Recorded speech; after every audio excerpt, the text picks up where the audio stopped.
국민의힘에서는 이재명 대표가 이렇게 나선 건 또 오늘도 뭐 집회 어떤 자신의 일정, 외부 일정을 소화한다 그러지 않습니까? 뭐 이렇게 직접적으로 나서고 있는 건 아마 이거 국민의힘 의원의 표현입니다. 속에 열불이 날 것이다. 이 정도로 현재 상황이 좋지 않다는 걸 본인도 알고 있다, 직감하고 있다. 뭐 이런 얘기들을 지금 국민의힘에서는 하고 있습니다. 자, 장동혁 의원의 얘기 한 번 더 들어보겠습니다. 구속 취소 이후에 민주당이 확 바뀌었지 않습니까? 황사비 맞으면서 무슨 행진한다고 하고 주말마다 다 밖으로 나오라고 하고 본인들도 아는 거죠.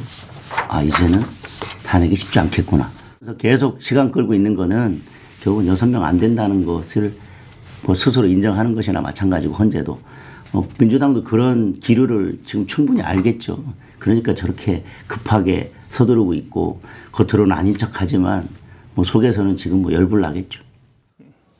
지금 아닌 척하지만 속에서는 열불 날 것이다. 이런 표현들이 등장을 했고 그렇게 지금 주장을 하고 있습니다. 나경원 의원 역시 문영배 대행으로부터 SOS라도 받은 것이냐라고 지적을 했습니다. 내부 분위기를 듣고 그러니까 이재명 대표가 문영배 소장 대행과 연수원 동기이기 때문에 아무래도 소통이 되지 않을까라는 뭐 나경원 의원의 추측이겠죠. 그런 추측을 기반으로 내부 분위기를 민주당 이재명 대표는 듣고 있을 것이다. 그래서 SOS 받은 것 아니냐 뭐 이런 얘기까지 나오고 있습니다. 임주혜 변호사님, 저 가능한 얘기입니까? 아, 그렇죠. 참 이번 상황 같은 경우에는 사실 이재명 대표의 선거법 항소심 선고와 이 윤석열 대통령의 이 탄핵 심판 선고는 대상자도 다르고 재판의 내용도 완전히 다릅니다. 네. 사실상 별개의 재판이기 때문에 서로 영향을 준다고 보기 어려운 게 현실이지만요. 우리가 흔히 어떤 사건의 분위기가 반전될 때 공기의 흐름이 바뀐다 뭐 이런 얘기 하잖아요. 공기의 흐름이 바뀌는 것처럼 일정 부분 느껴질 수 있는 그런 효과들 때문에 이런 이야기들이 나오고 양측의 의원들이 서로 날선 공방을 벌이고 있는 것이라고 봅니다. 하지만 재판은 공기의 흐름으로 바꿀 수 있는 것은 아닙니다. 결론은 오로지 법과 원칙에 따라서 재판관들이 내리는 그런 부분이기 때문에 저는 이런 부분들이 서로 영향을 서로 주고받을 수 있어서 선고 날짜에 지나치게 예민할 필요는 없다 이렇게 생각이 됩니다. 네, 알겠습니다. 이재명 대표 이렇게 공식적으로 메시지를 내고 다시 대외활동하는 이런 모습들 결국에는 이중잣대고 내로남불이다 이런 비판 그런데 여권에서는 계속하고 있습니다.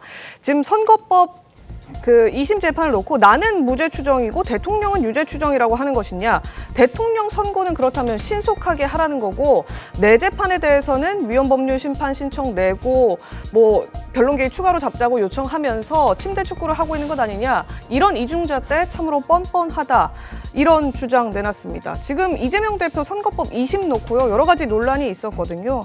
이 항소심이 재개되는데 소송 접수 통지서를 제때 받지 않았다. 이런 논란 제기됐었습니다. 1차 때 이사불명, 2차 때 패문부재. 그러니까 주소지가 오락가락하고 패문부재 갔더니 사람이 없었다. 이렇게 해서 접수 통지서를 제출하지 못했다는 건데 그래서 결국에는 세 번째 만에 의원회관에 찾아가서 이재명 대표 측에게 특별 송달을 하도록 했다. 결국에는 본인 재판은 계속 지연시키려는 전략을 쓰고 윤석열 대통령 선고는 빨리 내라고 하는 것은 내로남불식 잣대 아니냐 이런 주장을 지금 여권에서는 하고 있는 겁니다. 이 변호사님, 이 지적에 대해서는 어떻게 생각하십니까? 저는 사람이 다르고 재판이 다르다 이런 말씀을 드리겠습니다. 네. 일단 대한민국 대통령에 대한 탄핵과 개인에 대한 형사 재판은 다른 거고요. 얼마 전 니케이 아시아 칼럼에서 이야기를 했다시피 계엄 이후에 브랜드 코리아는 완전하게 망가졌다라고 하면서 민주주의 지수가 10단계나 떨어졌고 우리나라는 완전한 민주주의 국가에서 흠결 있는 민주주의 국가가 되었습니다. 지금은 주가가 폭락하고 지금 굉장히 경제도 폭망한 상황인데 이런 나라를 망친 공무원이 있는데 이 공무원을 파면할 것인가 그 자리에 둘 것인가 하는 거는 아주 빨리 결정을 해야 되는 거고 모든 국민들과도 관련이 있는 사안입니다. 하지만 한 사람에 대한 형사 재판은 다른 건데 윤석열 대통령도 그 자신에 대한 내란죄 형사 재판을 받아야 할 것입니다. 그때도 개인의 형사 재판이기 때문에 개인의 방어권, 피고인의 방어권과 그리고 인권 보장은 충분히 돼야 되는 부분이고요. 그렇게 본다면 저는 이 이재명 대표도 지금은 이거 본인 개인의 형사재판이지 않습니까? 이 탄핵 심판과는 아주 질적으로 다르다. 중요성에 있어서 굉장히 다르다는 생각이 들고 또 한 가지 계속해서 지연하고 있다. 침대 축구한다. 이런 이야기를 하는데 1심에서 보면 이 재판을 지연한 것은 이재명 대표가 아니라 검찰이었습니다. 검찰은 1년 9개월이 될 때까지 공소 사실을 확정하지 못해서 계속 늘어진 측면이 있었고 네. 그리고 그때도 증인을 43명이나 신청을 했었습니다. 이재명 대표는 단 4명을 신청했을 뿐입니다. 그리고 2심 같은 경우에도 지금 3개월 만에 3월 26일 날 선고를 하겠다고 재판부에서 발표를 했는데요. 네. 이거는 굉장히 신속한 겁니다. 보통 2심 재판 같은 경우에는 4개월에서 5개월 정도 걸리는 게 보통인데 이재명 대표는 오히려 더 빨리 하겠다라고 한 거거든요. 늦어진 것이 신속했다. 아니다. 네, 라고 말씀드리겠습니다. 알겠습니다. 뭐 윤석열 대통령의 탄핵 재판, 이재명 대표의 형사 재판 당연히 뭐 법리에 따라서 공정하게 또 판결이 나와야 되는 건 당연한 얘기지만 저희가 이 두 재판을 비교하는 이유 그리고 선고의 시점을 이렇게 비교하는 이유는 이게 혹시 모를 대선 일정에 영향을 받을 수 있기 때문입니다.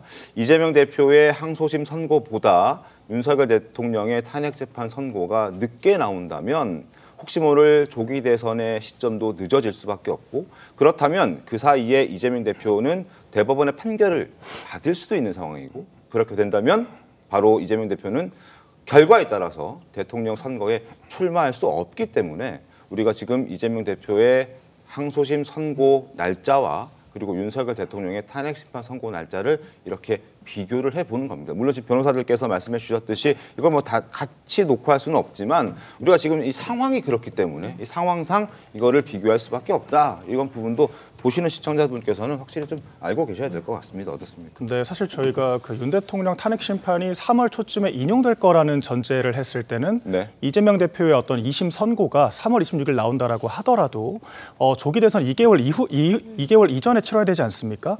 그때까지 대법원 결과가 나오지 않을 것이라는 전망이 지배적이었습니다. 그렇기 때문에 당시에 이재명 대표가 후보가 됐는데 네. 막상 본선거에서 후보가 사라져버리는 이런 현상이 생길 수도 있다. 이제 이런 일부 지적이 있었을 때 우스갯소리로 생각을 했거든요. 네. 그런데 이렇게 되면 이건 이제 우스갯소리가 아니게 됐다라고 생각을 합니다. 그러니까 뭐 송달을 거부한다든지 변호사를 재선임한다든지 이런 뭔가 꼼수를 동원해서 재판을 자력으로 지연할 수 있는 시간이 길어봤자 네. 4주 정도라고 하거든요. 그렇다라고 하면 3월 26일 이후에 탄핵 심판 결과가 나온다라 그러면 네. 인용이 된다라고 하더라도 이재명 대표가 2달 이상의 시간을 지연해야만 생존할 수가 있는 상황이 되는 거거든요. 그렇다라 그러면 그 안에 대법원이 선고를 서두른다라고 했을 때 또 대법원은 사실관계를 또 심리하지는 않지 않습니까? 네. 그렇기 때문에 2달 안에 정말로 후보가 사라질 수 있는 위기감을 느낄 수밖에 없다라고 생각을 하고요. 이에 대해서 민주당이 그렇다라고 하면 우리가 그 국민의힘이 재집권할 수 있는 빌미를 후보를 잘못 선택해서 제공할 수가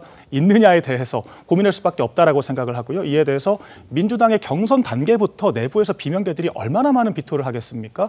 이런 걸 알기 때문에 이재명 대표가 그 매블쇼에 나가서 그 말실수가 아니죠. 녹화본이니까요. 녹화본인 걸 알면서도 의도적으로 다시 한번 이제 그때처럼 뭐 이제 체포동의안 가결시킬 때처럼 배반을 일으키면 수박 색출하듯이 또 너네 큰일 날 수가 있다. 이런 식으로 엄포를 놓은 이유도 이런 어떤 위기감의 발로였다라고 저는 보고 있습니다. 알겠습니다.